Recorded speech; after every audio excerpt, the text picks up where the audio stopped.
Muy buenas noches, bienvenidos al webinar Desafíos de la transformación hacia nuevos escenarios de la educación virtual. Saludamos a todos los que están conectados a esta transmisión, directivos, estudiantes, docentes, funcionarios de la UTIC y de universidades colegas. Este evento es organizado por la Universidad Tecnológica Intercontinental, sede Encarnación. Tiene como objetivo fortalecer las funciones sustantivas de la universidad, así también la responsabilidad social, entre otros, con el fin de intercambiar ideas, experiencias y conocimientos de manera a estimular la capacitación y actualización permanente de todos los miembros de la comunidad educativa. Esta noche tenemos la ponencia Desafíos de la transformación hacia nuevos escenarios de la educación virtual, que será desarrollado por la profesora ingeniera Marlene Adelaida Candia Sosa, a quien presentamos a continuación. Es graduada de la Universidad Americana en el 2003, obteniendo doble titulación, analista de sistemas e ingeniero informático. Cursó posgrados en auditoría pública en la Universidad UTCD, al igual que en administración de empresas en la UNAE. Realizó diplomados en la UCI respecto al manejo de plataformas virtuales, al igual que en México en los últimos años. Especialización en didáctica superior universitaria en la UTIC y habilitación pedagógica en la UNAE. Egresada de la tercera edición de la Cátedra de Ciencia, Tecnología y Sociedad, capítulo Paraguay, impulsada por CONACYT y la OEI española. Muchos de sus trabajos publicados por la OEI giran en torno a la obsolescencia programada, así como desafíos de la formación técnica con visión humana que posibilitaron ingresar en el programa de científicos y tecnólogos del Paraguay ejecutado por CONACYT. Capacitada por Oracle Academy en áreas de inteligencia artificial y aprendizaje de máquina. Es miembro honorario de la Academia de Programación CBTIS 229 de Tehuacán, México. Coordinadora académica de la muestra latinoamericana virtual de Ciencias, Tecnologías e Innovación. Es responsable de la implementación de la e-learning en la Universidad del Sol, sede FRAM. Docente de apoyo técnico para la enseñanza virtual de la Facultad de Ciencias Agronómicas y Forestales de la Universidad Nacional de Itapúa.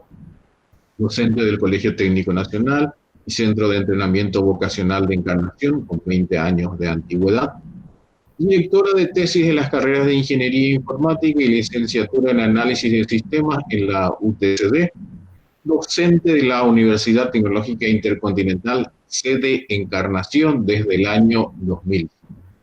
Ingeniera Marlene, muy buenas noches y adelante con esta ponencia. Muy buenas noches, Lautaro. Muy buenas noches a todos. Y bueno, gustosa de compartir este espacio con todos ustedes. Agradecida también con la Universidad Tecnológica Intercontinental, quien me ha cursado esta invitación en la persona de la directora de la sede, la licenciada Luz Acuña, para que hable un poco acerca, desde la mirada tecnológica y educativa también, de esta transformación que se está dando dentro del contexto educativo y cuáles son esos desafíos para que podamos prepararnos y enfrentar de la mejor manera.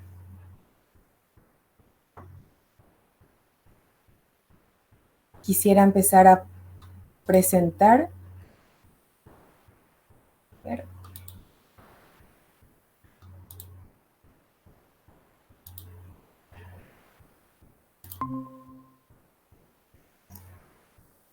Si Lautaro me avisa con un OK de que pueden ver mi presentación, estaría iniciando.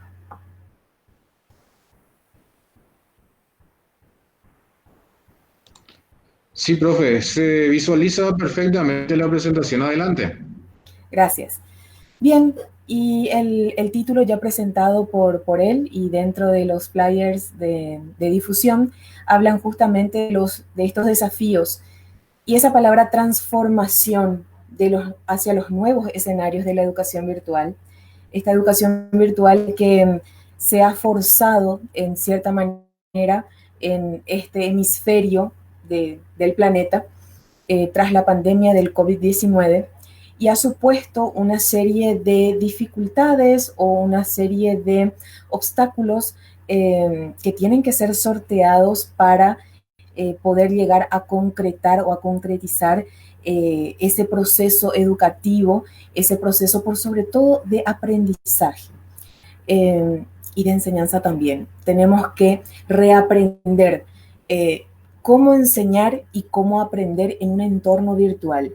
Todo cambio sabemos de que trae consigo una serie de situaciones conflictivas para el sujeto de estudio, para la persona que está en proceso de formación y también para los tutores, para los docentes, para los guías que en un nuevo escenario que no lo estaban manejando, que no estaban acostumbrados, tienen que hacer cosas diferentes, llegando o tratando de llegar al mismo objetivo.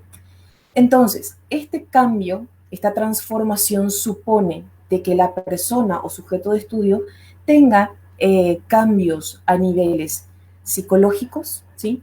Y como estamos hablando de una transformación en términos de tecnología, tiene también un componente digital.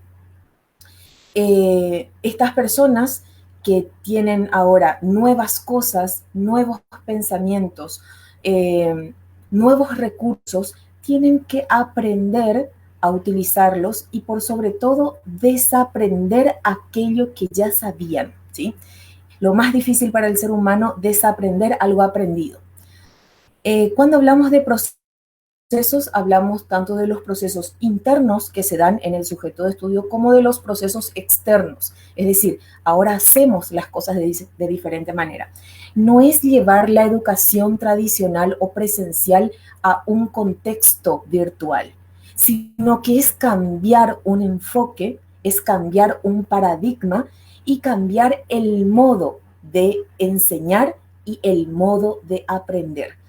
Cuando en situaciones decimos, vamos a hacer esto que estábamos haciendo luego en clases, lo vamos a llevar ahora a través de la plataforma, estamos fallando un poquitito en el enfoque que le estamos dando, otorgando a ese proceso de aprendizaje, a ese proceso de enseñanza. Porque ahora nada es igual a como era antes, ¿sí? Entonces, los objetivos tienen que ser distintos. Las habilidades que tenemos que desarrollar en los estudiantes también van a ser distintos. ¿Por qué? Porque nosotros queremos formar a personas competentes en ciertas áreas, en este caso, la tecnológica enfocada a su orientación, ya sea en el ámbito de estudio al cual se dedique, ¿sí? Entonces existe esa transformación, existe un cambio, existe una mutación en todo el proceso. Y los componentes digitales que en definitiva forman parte de esta encrucijada, que limitan al sujeto de estudio a realizar muchas cosas, que limita también al guía, al tutor, al docente. ¿Por qué? Porque tiene que aprender nuevas habilidades, tiene que adquirir nuevas habilidades. Nosotros estamos en el área informática, todo bien. Somos docentes, todo bien. Pero hay cosas que han salido este año, hay cosas que han salido hace 3, 5 años atrás y no lo sabíamos. Entonces tuvimos que meternos en un proceso continuo de aprendizaje y perfeccionamiento para llevar a... Marlene no terminó en el 2003 sabiendo todo lo que sabe ahora, sino que poco a poco fuimos y fui aprendiendo, en este caso de manera particular, ¿verdad? Las cosas que hoy conozco y que los que me faltan por conocer, que son un montón más, ¿verdad? Entonces, estos dos componentes, el psicológico, ¿sí? O desde el punto de vista ¿sí? psicológico de la persona, más el digital han de conjugarse en este proceso para que se pueda llevar adelante. No olvidemos que nosotros venimos de unas teorías de aprendizaje bastante duras, ¿sí? Que han llevado mucho tiempo evolucionar, ¿sí? Para llegar justamente a lo que hoy conocemos como la era digital. Y estas teorías o formas de aprender, ¿sí? tradicionales, han supuesto también un cambio de paradigma en cada paso de cada fase. Cuando nosotros hablábamos de una teoría del conductivismo en donde solamente nos remitíamos al sujeto de estudio, es decir, a la persona, a comprender y a recordar algo, es decir, a apelar a la memoria, incluso a estar expuesto a un contexto en donde los estímulos hacían de que esta persona vaya aprendiendo, ¿sí? Pero sin llegar a analizar, sin llegar a aplicar todavía en el conductivismo. Luego se corta esa teoría y se da un paso más al cognitivismo, en donde el hecho de crear y evaluar, ¿sí? Lo que vamos aprendiendo, ese cúmulo, ¿sí?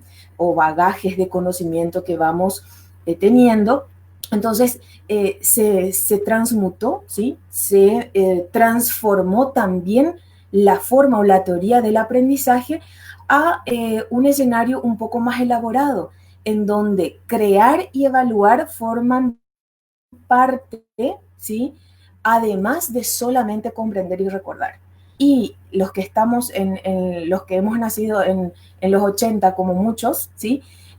Pasamos a ser conejillos de India, decimos en términos rápidos, del constructivismo, en donde no entendíamos cómo el estudiante tenía que construir su propio aprendizaje y en donde el docente ya no pasaba a ser solamente el que conocía y el que daba de manera vertical todo el conocimiento, sino que la interacción entre el docente guía, las habilidades particulares del sujeto de estudio y de los intereses también formaban parte de esa construcción que implicaba el análisis y la aplicación de lo aprendido.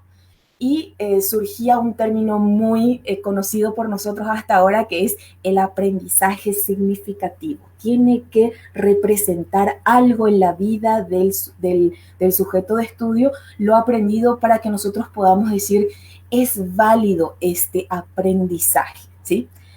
Hoy nos encontramos en la era digital con una teoría que es el conectivismo, en donde, aparte de todo lo que ya he mencionado, tenemos que reconocer y conectar. Es un aprendizaje en donde vamos haciendo una serie de conexiones, así como las redes neuronales, como las redes de datos, ¿sí? Vamos conectando nodos, vamos conectando puntos que nos permiten, en primer lugar, tener mayor capacidad o mayor cantidad de habilidades. Y por otro lado, muy importante es poder aplicar esas habilidades en muchas áreas del saber, en las áreas que tenemos de la vida cotidiana, en la vida profesional y muchos más. Entonces, todo este paso de las teorías de aprendizaje tradicionales y hoy que nos encontramos en la era digital han cambiado también tanto la visión, la misión y los valores que perseguimos dentro de la educación. Porque necesitamos ver un poco más allá, ¿sí? Cuando vamos en un coche y solamente estamos a oscuras y solamente nos alumbra 2,5 metros, más o menos la distancia de las luces del auto, ¿sí? Solamente avanzando un poco más podemos ver lo que hay adelante. De la misma manera sucede con la educación. Tenemos que ir avanzando. No sabemos mucho del escenario en el campo en el cual nos estamos introduciendo. Pero sin lugar a dudas tiene que ser una visión que nos permita ser ciudadanos, ser personas, ser sujetos, ¿sí? Con una gran capacidad de. flexibilidad y de adaptabilidad, ¿sí? Cuando hablamos de los valores y que hoy en día los valores han cambiado, no decimos que son más buenos, que son más malos, han cambiado, ¿sí? El juzgamiento a eso no es ahora de nuestro interés. Solamente que decimos que los valores de antes son distintos a los valores que tenemos hoy, y eso también tiene que ser incorporado dentro del aprendizaje e-learning o el aprendizaje electrónico, ¿sí? Antes decíamos, bueno, esto no van a poder copiarse, qué sé yo, utilizar el cuaderno, hacerlo en manuscrito, era mucho más difícil acceder, por ejemplo, a los trabajos de los compañeros o de otros estudiantes que estaban en otras universidades, en otras instituciones educativas, en otros países. Hoy solamente con un clic podemos acceder a la información de todos. Eso implica o nos expone también al plagio. Y cuando hablo de plagio, estoy hablando justamente de un valor ético que tiene que ser forjado, que tiene que ser nutrido, que tiene que ser reforzado desde la educación virtual. Y todo esto que estamos diciendo no es algo que, si bien, y seguramente que escucharon esta frase durante toda la pandemia, no estábamos preparados para esto, ¿sí? No estábamos preparados, pero sabíamos de que existía la revolución industrial, sabíamos de la cuarta revolución industrial que vendría acompañada de la revolución tecnológica, es decir, de la mano de la tecnología iba a ser esta revolución. Muchos países de otros continentes como Europa, ¿sí? Y América del Norte han apostado hace bastante tiempo, hace décadas ya, a la educación virtual, pero en grados de grado y posgrado. Estoy hablando de la educación superior. No así, no se ha contemplado para educación de primaria, secundaria. Pero no nos olvidemos de que existen lugares, por ejemplo, en nuestro planeta, en donde las personas son educadas en casa y donde hay una asistencia, hay un acompañamiento del equipo, de la institución, de los profesores a esa familia que está educando a sus hijos, ¿verdad?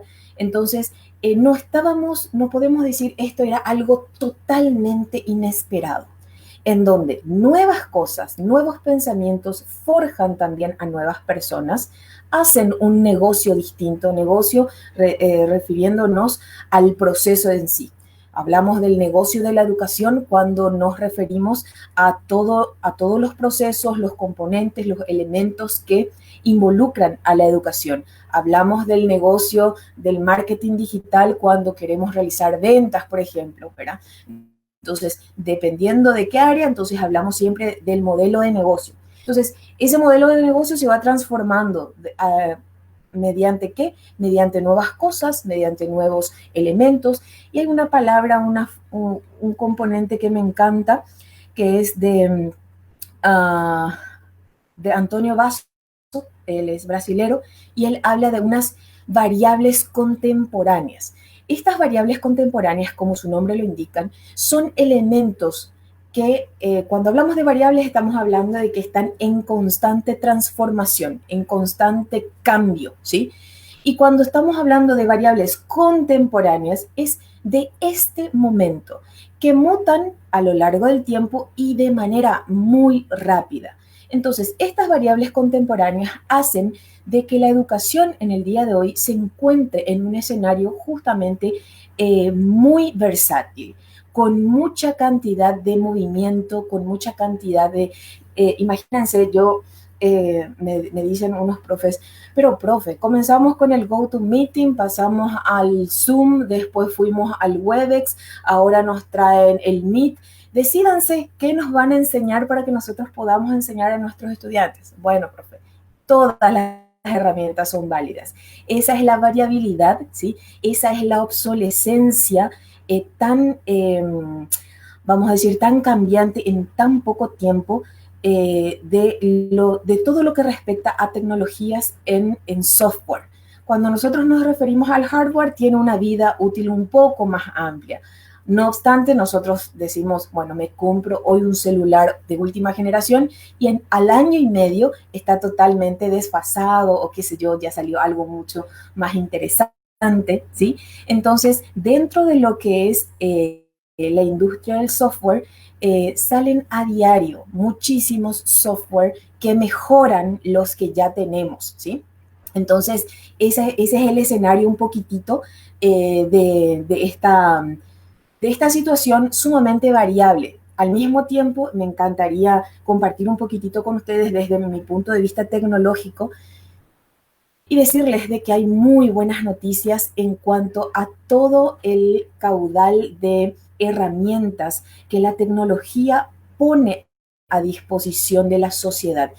Y eso es algo que lo aprendí muy bien dentro de la Cátedra de Ciencia, Tecnología y Sociedad, en donde debemos buscar que la ciencia y la tecnología esté al servicio de la sociedad y no al contrario, porque si no, tenemos una sociedad esclavizada, ¿sí? Sometida a ese campo de ciencia y tecnología que no beneficia a la comunidad.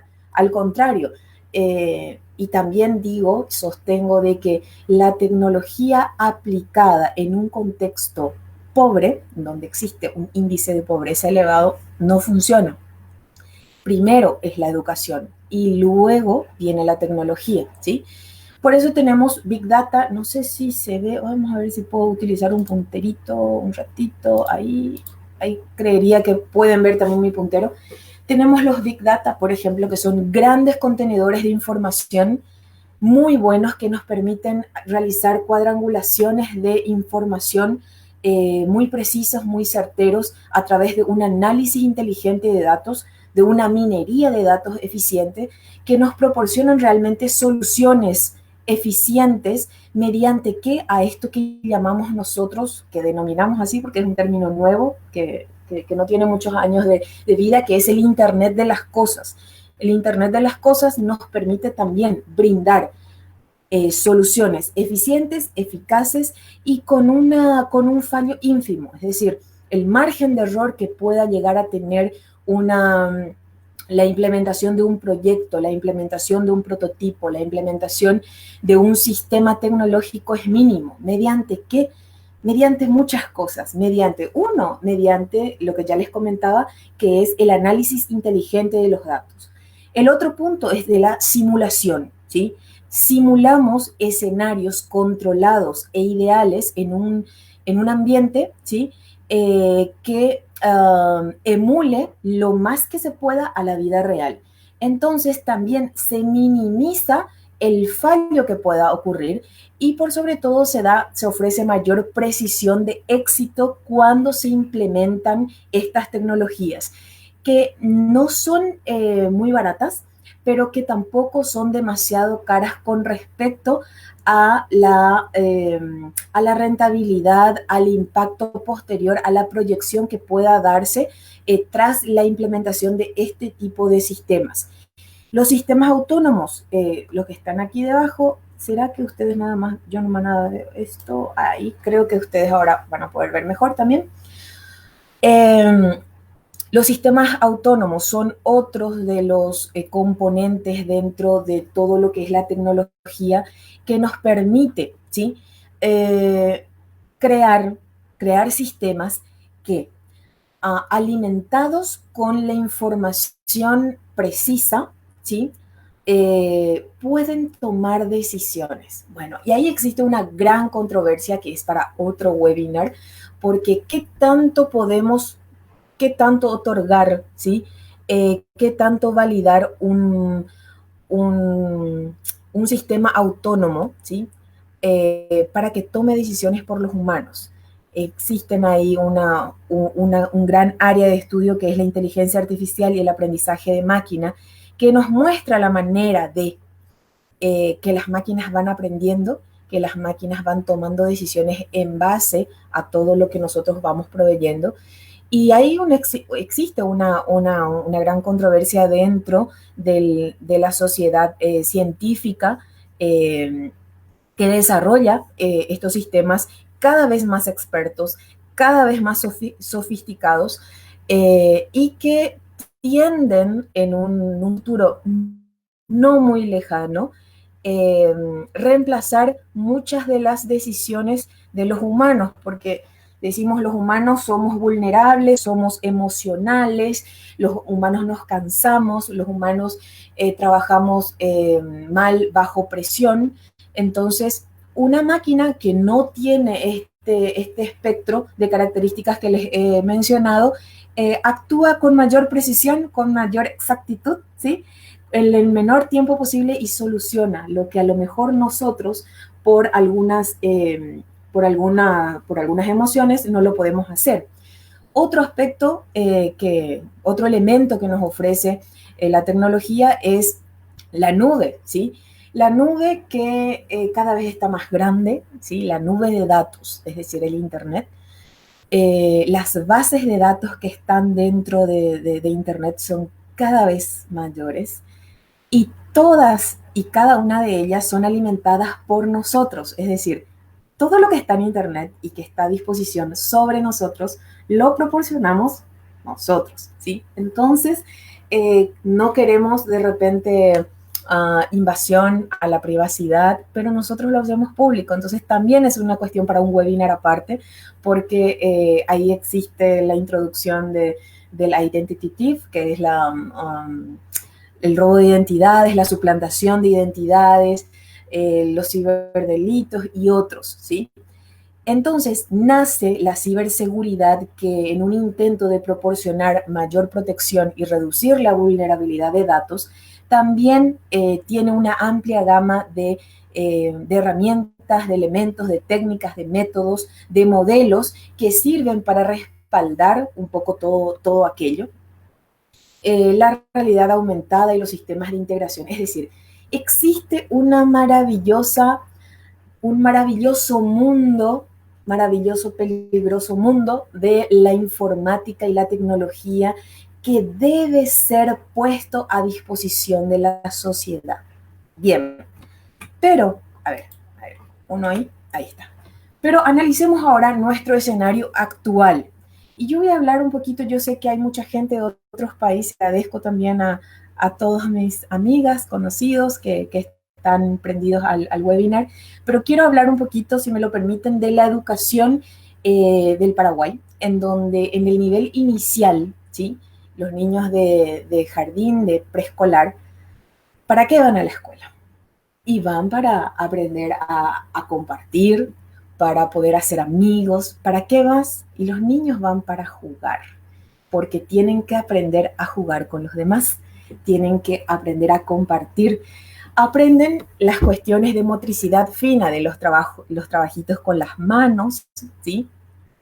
Entonces, este es un ambiente que se ve sumamente no afectado, pero sí de una manera modificado con esta educación virtual, ¿sí?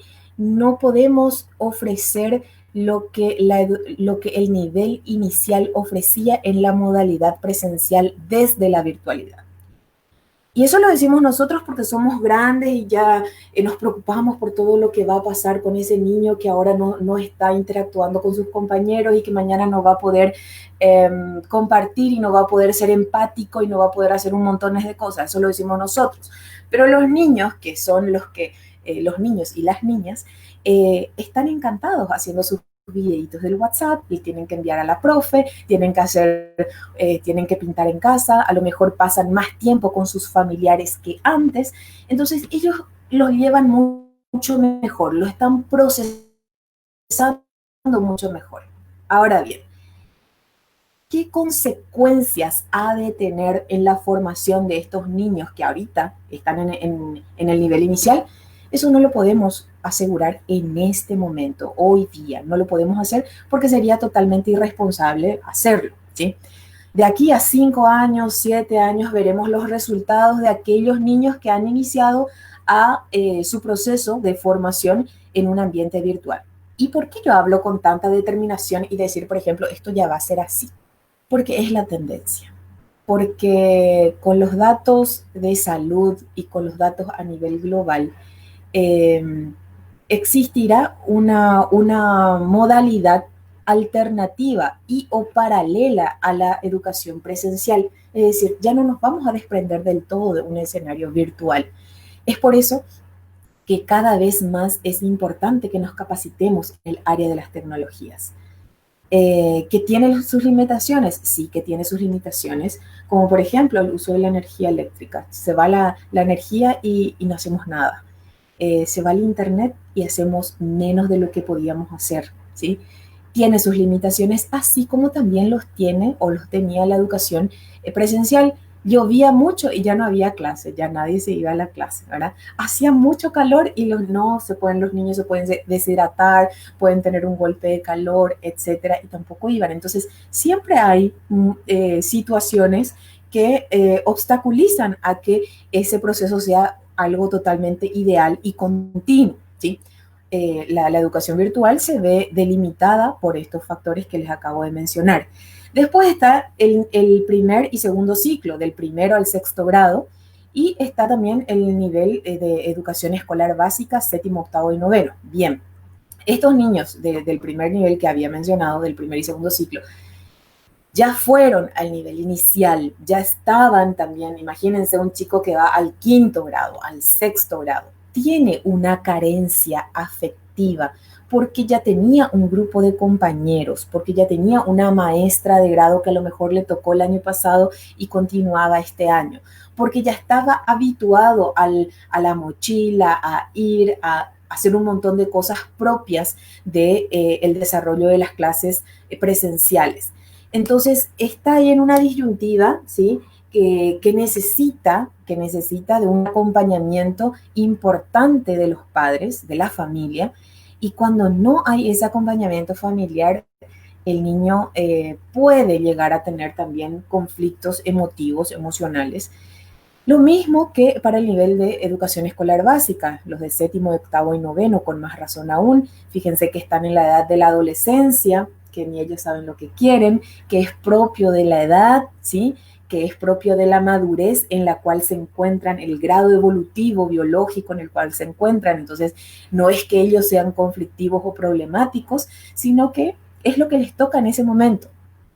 Entonces, también hay una carencia ahí, es decir, transformar. Fíjense que los del nivel inicial estaban súper encantados, ¿sí? No pasa nada. Y lo digo porque conozco a muchos niñitos que tiene que hacer el video y lo lleva súper bien. La mamá, el papá está preocupado, pero el chico lo está disfrutando. No sucede lo mismo con los niños que ya tuvieron esa experiencia y, como yo decía al iniciar el webinar, desaprender lo aprendido y adaptarnos a una nueva dinámica, eso es lo que más cuesta, ¿sí? El nivel de educación media y técnica está en una situación bastante parecida a la de la educación escolar básica, en donde ya tienen algún cierto criterio, en donde ya creen saber lo que es correcto y no, ¿verdad? Y yo escucho, porque soy docente de la educación media y técnica también, y dicen, pero nosotros teníamos antes laboratorio, pero teníamos práctica, pero teníamos taller, ¿cómo lo vamos a hacer ahora? ¿Cómo lo vamos a solucionar?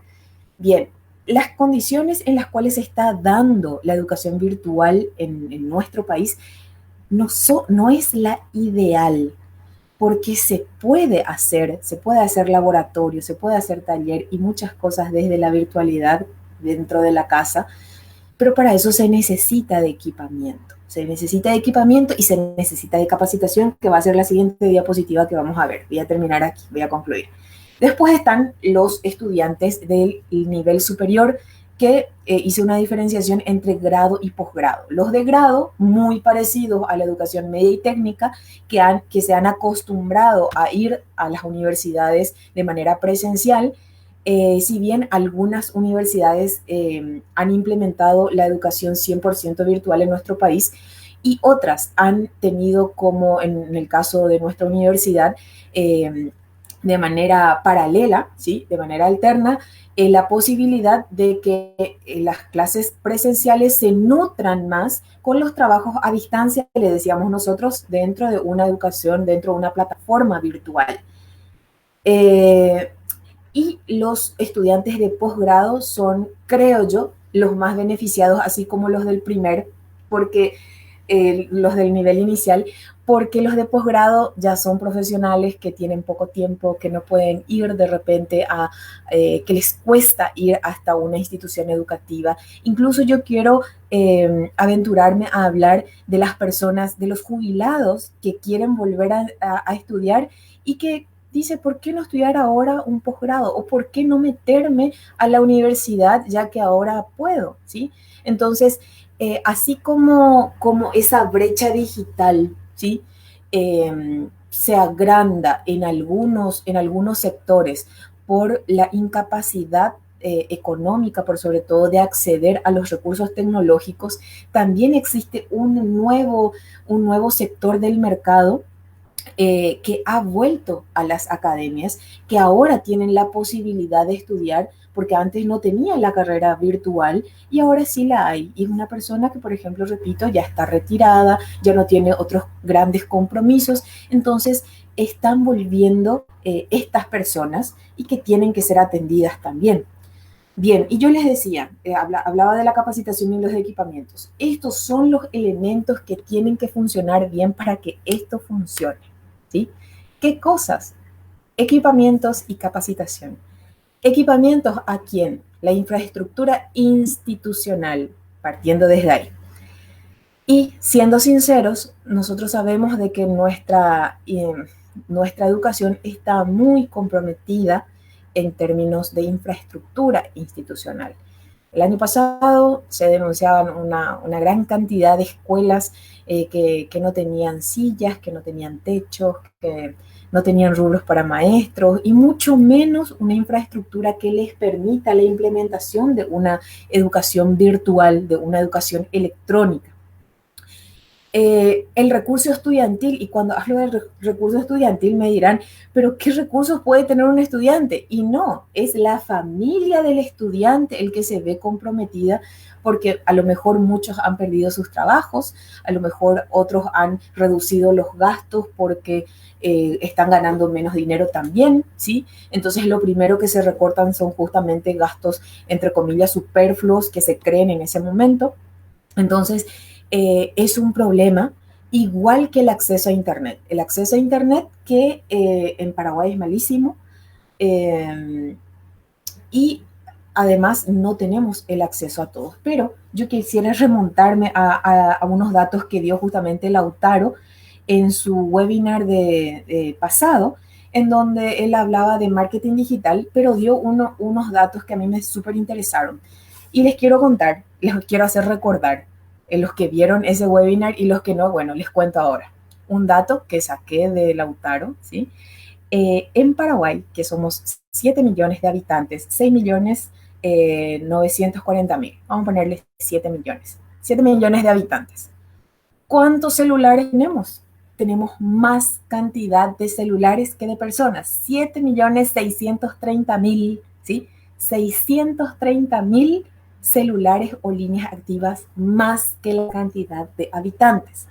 Otra de las cosas que me llamó la atención, de la cantidad total, que son 7 millones, ¿sí? 6 millones 180 mil tienen acceso a Internet. Datos proveídos por una cuadrangulación de estimo de las empresas de telefonía y de prestación de servicios de Internet. Casi 4 millones de personas, casi 4 millones de paraguayos tienen redes sociales, ¿sí? De los cuales 3.500.000 acceden por teléfonos celulares. Entonces, viendo estos datos, y no vamos a decir que son mentiras porque son de datos verificados, quiere decir que también el recurso está, sino que como siempre, y no sé si es una cuestión cultural o coyuntural, pero tal vez no son bien organizados, bien administrados dentro de esta sociedad y más todavía dentro del contexto educativo. Por otra parte, está la capacitación, ¿sí? De este lado. ¿A quién le vamos a capacitar? Y le tenemos que capacitar a todos los recursos humanos. Si uno de ellos falta, ¿sí? El proceso también apeligra, el éxito del proceso también apeligra. Es decir, tenemos que capacitar a directivos, tenemos que capacitar a administrativos, a docentes, a estudiantes y a padres y tutores, a todos ellos, porque todos son, son actores que están, vamos a decir, involucrados en el proceso. Ahora digamos, está en nuestras manos, vamos a decir, solucionar cada uno de estos puntos que decimos que tienen que ser buenos para que haya un éxito dentro de lo que es el learning, y no. Entonces, ¿qué hace falta? Lo que está aquí en la intersección, que es una política educativa eficiente para cada uno de los niveles. Y yo me atrevería a decir que no solamente una política educativa, sino que políticas públicas eficientes. Porque cuando nosotros hablamos de la carencia de recurso estudiantil traducido a una carencia económica dentro de la familia, estamos hablando de que no hay empleos, ¿sí? De que no hay remuneración acorde al trabajo. Es decir, existe un conjunto de políticas, por eso hablo de políticas públicas, que tienen que, así como decíamos, tenemos que reinventarnos, tenemos que transformarnos, tenemos que mutar, tenemos que un montón de cosas. También, ¿sí? Los actores políticos tienen que hacer un cambio para que esto realmente pueda llegar a buen puerto. Y acá esto parece una minería, ¿sí? Así está nuestro escenario, en donde desde el inicio, cuando empezó todo esto, que repito, no estábamos preparados, pero que como que sabíamos que esta era la tendencia, y se implementaron cosas que a lo mejor no funcionaron, otras sí funcionaron, había un gran, vamos a decir, una gran confusión entre qué es una plataforma virtual de enseñanza y qué son los recursos didácticos para la educación virtual, por ejemplo. Y rapidito les digo que una plataforma virtual permite registrar todo el proceso pedagógico, ¿sí? Desde la inscripción del alumno hasta un analítico, hasta un resumen de su comportamiento estudiantil durante un periodo de tiempo. Es decir, vino tarde, no vino tarde, qué día entregó, qué día no entregó, qué hizo, qué no hizo, cuánto tiempo estuvo conectado, hizo la tarea, no hizo, descargó el archivo, no descargó, etcétera, etcétera, etcétera. ¿Qué intervenciones hizo? ¿Qué escribió? ¿Qué no escribió? ¿Sí? Eso, por ejemplo, nos ofrece Moodle, nos ofrece Edmodo, nos ofrece Claroline, es decir, hay una variedad importante de plataformas que nos permiten tener esos datos. Y ahí me quiero detener y hablar de los datos propietarios. Los datos propietarios a una institución que pueda actuar de contralor o de una especie de arbitraje cuando exista alguna controversia durante el proceso, ya sea de parte de estudiantes o de alumnos, de profesores. ¿Qué pasa si yo le digo a mi alumno, vos nunca me entregaste ninguna tarea? Profe, yo siempre le entregué acá en mi WhatsApp, no sé, yo no sé tu WhatsApp, pero en mi WhatsApp nunca llegó nada, ¿sí? Un WhatsApp estamos hablando. Y van a coincidir conmigo de que hay muchos que dicen, no, yo por WhatsApp doy toda mi clase. WhatsApp, ¿sí? Es un aplicativo para poder comunicarnos de manera fluida con nuestros estudiantes, pero tiene un registro, de quién entregó qué cosas. Y cuando mi memoria se llena, ¿qué hago? Los borro, los bajo a mi computadora. ¿Y si se me perdió alguno? ¿Sí? Y si se necesita auditar mi WhatsApp, ¿sí? Si el MEC me pide, si el CONES me pide una auditoría, si la universidad o el colegio en donde estoy me pide una auditoría de datos, el WhatsApp es mío, es personal. Entonces, si yo quiero ofrecer los datos, los ofrezco. Y si no, no. Va a estar mi palabra contra la palabra de mi estudiante. Entonces, la importancia de que las autoridades educativas y directivas institucionales tomen en serio la tenencia, ¿sí? La propiedad de esos datos es sumamente importante. No podemos andar regando la información y los trabajos de los estudiantes por todos lados y después volvernos locos cuando nos piden algún tipo de informe, algún tipo de diagnóstico, algún tipo de registro anecdótico o un resumen de lo que fue el periodo, porque tenemos que recolectar de todas partes. Sin embargo, aquellas instituciones que desde el principio fueron bien asesoradas y desde el principio dijeron, así vamos a trabajar, esta va a ser nuestra manera. Y pese vamos a decir, al berrinche que pueda haber, porque siempre existe resistencia, ¿sí? Lo hicieron. Hoy día con un clic saben todo de sus estudiantes, de su grupo, de su curso, de su año, de su docente, ¿sí?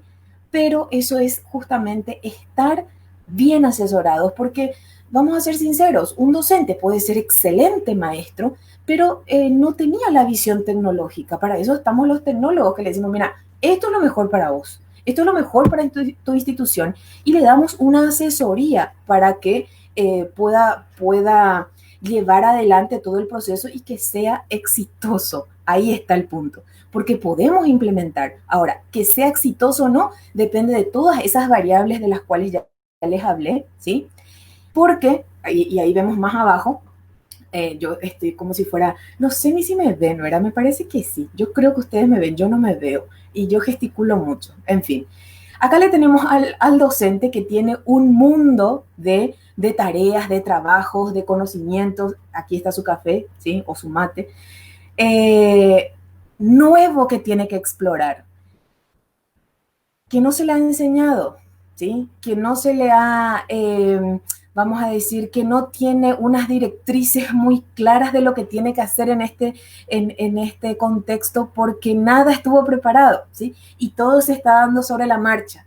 Por el otro lado, tenemos a los directivos administrativos que tienen que cranear, que tienen que planificar, que tienen que proyectar, que tienen que dialogar, que tienen que tener ideas, que tienen que tomar decisiones con respecto a todo el proceso educativo y bajarlo al maestro, al profesor, al docente, y esto mismo llegar a quién, al chico que está en formación, y por eso hice como que dos separaciones, en donde tenemos un niño que está también explorando un nuevo mundo en compañía de su familia, y por el otro lado están los que ya están un poco más maduritos, ¿sí? Están peleando también la batalla, a lo mejor no tan de cerca con mamá, papá, la familia, etcétera, pero que se están reinventando en este proceso educativo, que no es fácil para nadie, no es fácil, pero depende mucho de las decisiones inteligentes que se puedan llegar a tomar. Vamos a avanzar uno más. Entonces, podemos decir sin ninguna duda que tenemos que tener una visión de un antes y un después de esta pandemia, ¿sí? Las cosas que hacíamos antes van a cambiar significativamente, sustancialmente dentro de nuestra labor. Eso implica que tiene que existir, fíjense el gráfico, un esfuerzo institucional, la institución y el esfuerzo de manera bidireccional, ¿sí? No unidireccional. La institución tiene que romper un paradigma, tiene que adoptar una metodología nueva, una manera de hacer las nuevas cosas. Porque si pensamos de que vamos a hacer como hacíamos antes y lo vamos a hacer a través de la virtualidad, ahí está la falla, ¿sí? Hay que cambiar el proceso. Hay una frase que seguramente que muchos conocen: si quieres resultados distintos, haz las cosas de distinta manera, porque si hacemos siempre de la misma manera, ¿sí?, vamos a obtener los mismos resultados siempre. Entonces, los paradigmas cambian a las instituciones tienen que adoptar nuevos paradigmas. Los paradigmas permiten una evolución, ¿sí? Una evolución, un cambio, ¿sí? Una evolución tanto en el aprender como en el enseñar. Esta institución, ¿sí?, también tiene que estar en constante evolución. No podemos quedarnos en el tiempo, no podemos quedarnos dentro del conflicto del que es así y ahora qué hacemos. Y bueno, no, nada, y vamos a ver cómo surgen las cosas y lo vamos a dejar en manos de las personas, es decir, de los docentes y de Dios a ver qué pasa, ¿verdad? Perfecto. Es bueno creer en un ser superior que nos ha de iluminar, pero nosotros tenemos que hacer nuestra parte. Entonces, las instituciones tienen que tomar la posta, tienen que hacer una introspección, ¿sí? Un diagnóstico para poder elaborar un plan, ¿sí? Porque nadie tiene un plan hoy en día con una visión de futuro a lo que va a suceder o a lo que se prevé que suceda dentro de la educación, en este caso la educación virtual. Entonces, casi ya para ir cerrando, podemos ver las consecuencias de esta implementación de la educación electrónica, ¿sí? Conocida como e-learning.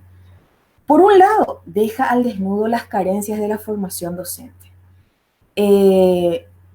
que necesitamos currículum actualizados, ¿sí? Programas de estudios actualizados y contextualizados, y por sobre todo llevados a cabo, ¿sí? Porque muchas veces los grandes proyectos duermen en los cajones y no se llega a ejecutar. Y ahí traemos nuevamente a las políticas públicas que tienen que velar porque estos proyectos o estos planes se lleguen a ejecutar. Se tiene que garantizar el acceso y los recursos para que funcione. De lo contrario, vamos a tener cada vez más analfabetos funcionales, analfabetos digitales y analfabetos en sí, ¿sí? Después tenemos una carencia estudiantil con respecto a la tecnología y a la conectividad. Lugares sin señal, chicos que no pueden acceder porque no tienen un celular, una computadora, no tienen saldo para internet, se ponen nerviosos, agreden al docente, el docente tampoco sabe qué hacer. Entonces es un círculo bastante complicado, ¿sí? En donde la inteligencia emocional juega un papel protagónico en estos tiempos, en donde la susceptibilidad de las personas está allá en el pico más alto, ¿sí?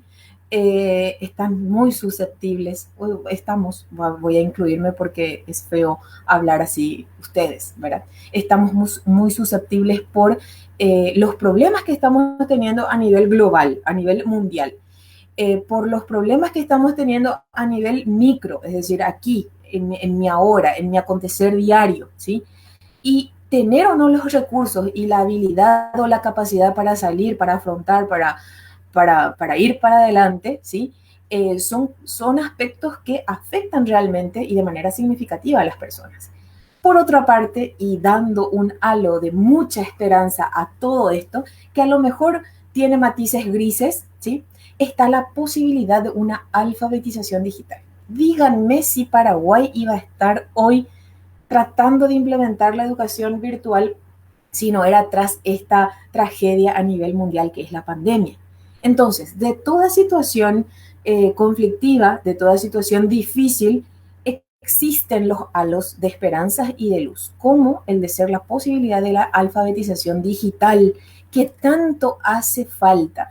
Somos muy buenos en lo que hacemos, pero nos falta un complemento, ¿sí? Nos falta el complemento de la tecnología y el que dice, no, yo soy muy buena profe de matemáticas y yo con eso me quedo y no tengo por qué saber usar un proyector, ni un mail, ni nada por el estilo, es una persona que está en involución, ¿sí? Lo que nosotros necesitamos es evolucionar, necesitamos romper ese paradigma, necesitamos transformarnos. ¿Para qué? Para poder adecuarnos a esa transformación educativa que es una realidad y cuya tendencia no es la de retroceder, sino que la de avanzar y vamos a decir, especializarse o perfeccionarse. Si hoy no podemos hacer determinadas situaciones y que seguro que esa es la realidad de muchas instituciones porque ahora llega las vacaciones de invierno en este lado del hemisferio, existen informes que hay que entregar, estamos a 2 o 3 días de las vacaciones, existen problemas, ¿sí? De procesos que son normales dentro de cualquier proceso nuevo, ¿sí? La primera vez que horneamos algo, a lo mejor se nos quema, a lo mejor nos sale un poco desinflado, a lo mejor la textura no es buena, ¿sí? Pero con la práctica y con la cantidad de horneadas que demos, puede salir un muy buen producto. Entonces también es una cuestión de tiempo que sin trabajo tampoco funciona, porque yo no puedo decir, no, después con el tiempo va a mejorar y sigo haciendo de la misma manera todo. Entonces eso tampoco es lo recomendable, ¿verdad?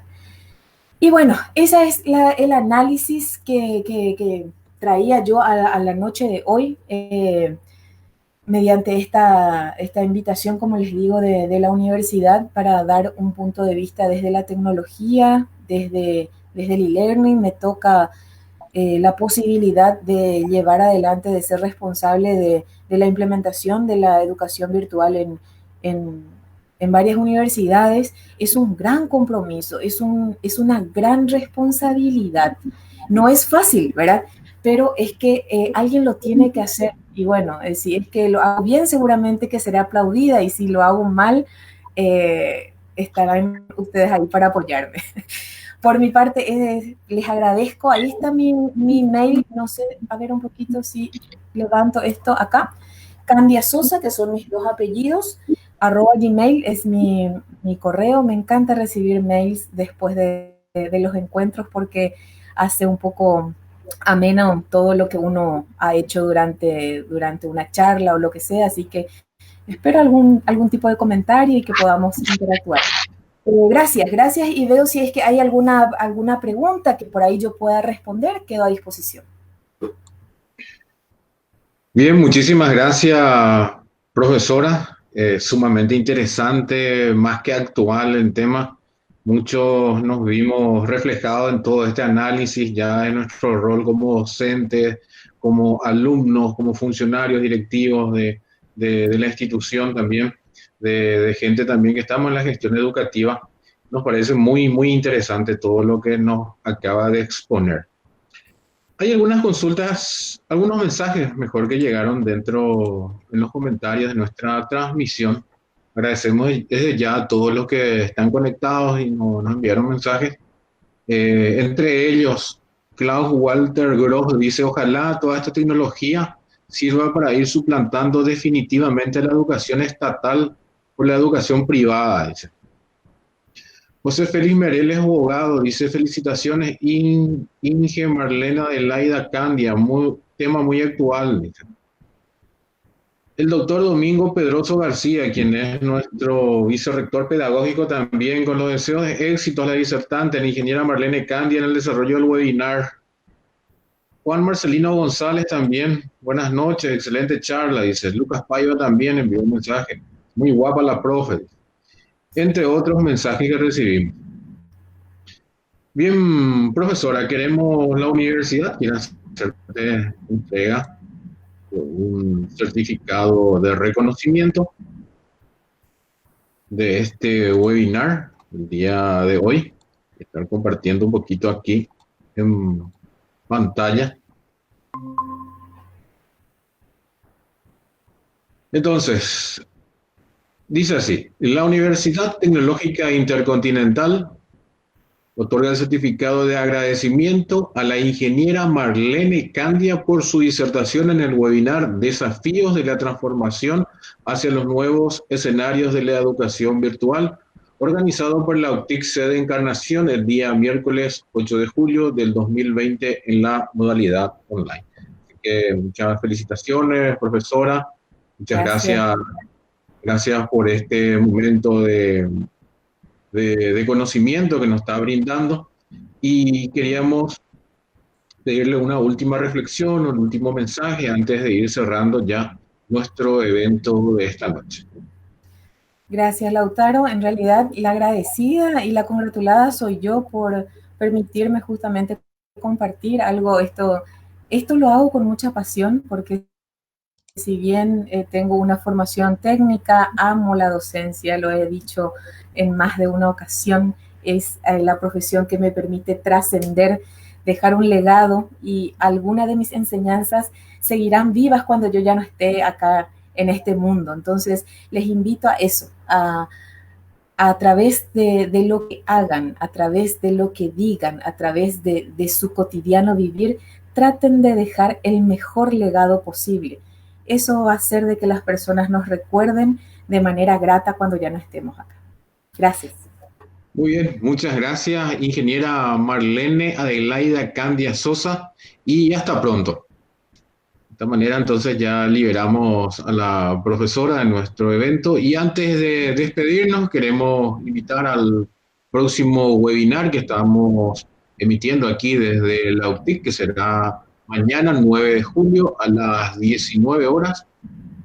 El Ejecutivo Creativo e Innovador para enfrentar la pandemia, que estará a cargo del conferencista internacional, el ingeniero Alejandro Schnar, de la República de Chile, quien mañana estará brindando esa conferencia a través de las redes sociales de la institución, más específicamente a través del Facebook.